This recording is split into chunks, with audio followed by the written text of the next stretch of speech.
क्या आप इंडिया में रह के कॉपर में इन्वेस्ट करने का सोच रहे हो?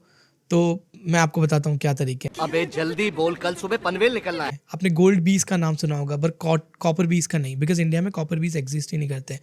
तो अगर आपको इंडिया में रहकर कॉपर में इन्वेस्ट करना है तो मैं आज आपको 5 तरीके बताता हूँ। पहला तरीका है डायरेक्ट स्टॉक्स।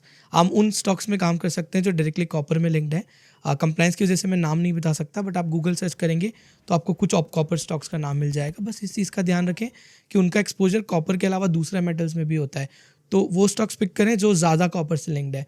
दूसरा रास्ता है मेटल ईटीएफ्स, बट आप ध्यान रखिए कि मेटल ईटीएफ्स भी एल्युमिनियम, सिल्वर, इन सब में इन्वेस्ट करते हैं। तो आप उस मेटल ईटीएफ को पकड़ो जो अपॉर्चुनिटीज़ के हिसाब से मेटल में अपना एक्सपोजर चेंज करे। जैसे आप आईसीआईसीआई प्रूडेंशियल का मेटल ईटीएफ फंड पकड़ सकते हो। अगेन ये ध्यान रखना ही पड़ेगा कि 100% कॉपर आपको नहीं मिलेगा। चौथा तरीका है म्यूचुअल फंड्स, जैसे आईसीआईसीआई प्रूडेंशियल का कमोडिटीज़ फंड, एसबीआई का कॉमा फंड। बट अगेन मैं यहाँ पे लगा देता हूँ, इनका पूरा एक्सपोजर आपको कॉपर में नहीं मिलेगा।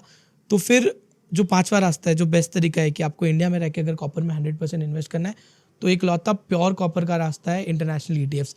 कॉपेक्स एक ऑप्शन है। हम जेनिथ वेल्थ में हमारे क्लाइंट को असिस्ट करते हैं इन सब ईटीएफ्स में इन्वेस्ट करने के लिए। बट ध्यान रखिए, क्योंकि आप इंटरनेशनल इन्वेस्टमेंट्स कर रहे हैं तो आपको रेमिटेंस चार्जेस का और टैक्सेशन का ध्यान रखना पड़ेगा। मेटल्स में अपना एसेट एलोकेशन फॉलो करें। किसी भी एक एसेट क्लास में आप अपने पोर्टफोलियो का ज़्यादा पोर्शन ना डालें। अच्छा, एक और तरीका है फिजिकल कॉपर, बट उस चक्करों में पड़ना मत। अभी एमसीएक्स पे रेट चल रहा है कॉपर का 1300 रुपये, और बाहर आपको कॉपर मिलेगा 1 kg 2300 रुपीज़। और अगर आप बाहर जाके 2300-2200 रुपये में कॉपर खरीदोगे तो आप अपफ्रंट 70-80% का लॉस खा रहे हो।